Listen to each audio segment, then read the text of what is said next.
ఆంధ్ర తెలంగాణలో తక్కువ ఫీజులతో high quality results ఇస్తున్న ఏకైక సంస్థ Tirumal IAS institute. Chicken pox వచ్చినా మీ పిల్లల్ని స్కూల్కి పంపిస్తున్నారా? ఇంట్లో అందరితో కలిపే ఉంచుతున్నారా?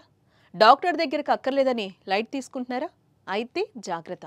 చికెన్ పాక్స్, మీజిల్స్ వచ్చే చిన్నారులు తీవ్రమైన ఆరోగ్య సమస్యల్లోకి వెళ్లే ప్రమాదం ఉంది. ఇందుకే చికెన్ పాక్స్, మీజిల్స్ నుంచి ఎలా తప్పించుకోవాలి, ఆ టైంలో పిల్లల్ని ఎలా చూసుకోవాలి, ఈ వీడియో చూడండి. గ్రామీణ ప్రాంతాల్లో కొన్ని చోట్ల అమ్మోరు పోసిందంటారు, మరికొందరు అమ్మవారు పూసింది అంటారు. కానీ అందరికీ అర్థమయ్యే భాషలో చెప్పాలంటే ఆ వైరస్ పేరు చికెన్ పాక్స్ అంటారు. చికెన్ పాక్స్, మీజిల్స్ దాదాపు ఒకే విధంగా ఉంటాయి. కానీ ఈ రెండు వేరువేరు వైరస్లు. హైదరాబాద్ నగరంలో ప్రస్తుతం ఈ రెండు వైరస్లు చెలరేగుతున్నాయి. వేల సంఖ్యలో ఈ కేసులు నమోదవుతున్నట్టు వైద్యులు చెప్తున్నారు. కొందరు మాత్రమే ఆసుపత్రులకు వస్తున్నారని, చాలా మంది సొంత వైద్యం చేస్తున్నారని అంచనా వేస్తున్నారు. చికెన్ పాక్స్ వచ్చిన వారికి ఫుల్ జ్వరం ఉంటుంది. చర్మం పైన నీటితో నిండిన చిన్న చిన్న బొబ్బలు కనిపిస్తూ ఉంటాయి. బాగా ఉబ్బిన రాశులు, దురద కనిపిస్తాయి. బొబ్బలు క్రమంగా ఎండిపోతాయి. ఇక మీజిల్స్ విషయానికొస్తే దాదాపు 104 డిగ్రీల వరకు జ్వరం వస్తుంది. దగ్గు, జలుబు, మూతి నొప్పి, కళ్ళు ఎర్రబడి కనిపిస్తాయి. చర్మం పైన ఎర్రటి దద్దుర్లు కనిపిస్తాయి. కానీ ఈ రెండు వేరువేరు వైరస్లు.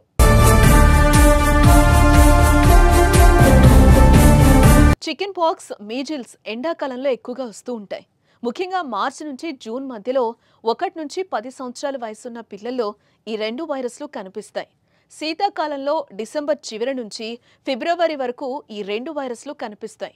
కొన్నిసార్లు రోగ నిరోధక శక్తి తక్కువగా ఉన్న పెద్దవాళ్లలో కూడా చికెన్ పాక్స్, మీజిల్స్ కనిపిస్తాయి.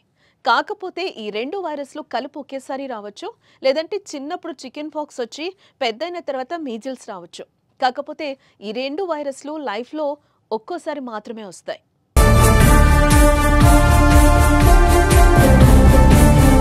చికెన్ పాక్స్ లేదంటే మీజిల్స్ వచ్చిన వారికి చాలా చోట్ల ఇంటి వైద్యమే చేస్తారు. అమ్మవారు సెంటిమెంట్ కూడా ఉండడంతో కొందరు పూజలు కూడా చేస్తూ ఉంటారు. కానీ ఇది కొన్నిసార్లు ప్రమాదాలకు దారితీసే అవకాశం ఉంది. చికెన్ పాక్స్, మీజిల్స్ వచ్చిన పిల్లలు బ్రెయిన్ ఫీవర్ లేదంటే నిమోనియాకు గురయ్యే ప్రమాదం ఉంది. అందుకే సొంత వైద్యం కంటే ఆసుపత్రికి తీసుకెళ్లి వైద్యులకు చూపించాలని నిపుణులు సూచిస్తున్నారు.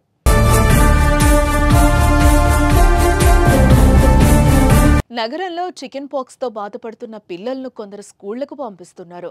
ఇదే చాలా ప్రమాదం అని చెప్తున్నారు వైద్యులు. చికెన్ పాక్స్ వచ్చిన వారిని ఇంట్లోంచి బయటకు వెళ్లకుండా చూసుకోవాలి. అంతేకాదు, ఇంట్లో కూడా ఇతర వ్యక్తులతో కలవకుండా భౌతిక దూరాన్ని పాటించాలి. అప్పుడే చికెన్ పాక్స్ నుంచి బయటపడొచ్చు. సాధారణంగా చికెన్ పాక్స్ వచ్చిన వాళ్ళు ఇతరులతో కలిసి తిరిగితే అది ఒకరి నుంచి మరొకరికి వ్యాపించే అవకాశం ఉందని కూడా అంటున్నారు వైద్యులు.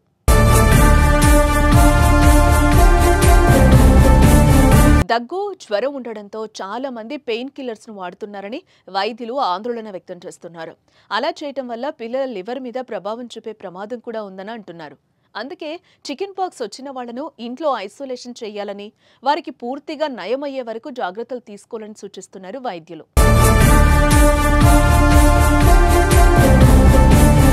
సో చికెన్ పాక్స్ వచ్చిన పిల్లల పట్ల జాగ్రత్తలు పాటించకపోతే తీవ్రమైన ప్రమాదాలను ఎదుర్కొనే పరిస్థితి ఉందన్నది వైద్యుల సూచన. మరి మీరేమంటారు? చికెన్ పాక్స్ వచ్చిన వారిని డాక్టర్ దగ్గరకు తీసుకెళ్లాలా వద్దా? ఈ వీడియో కింద కామెంట్ చేయండి.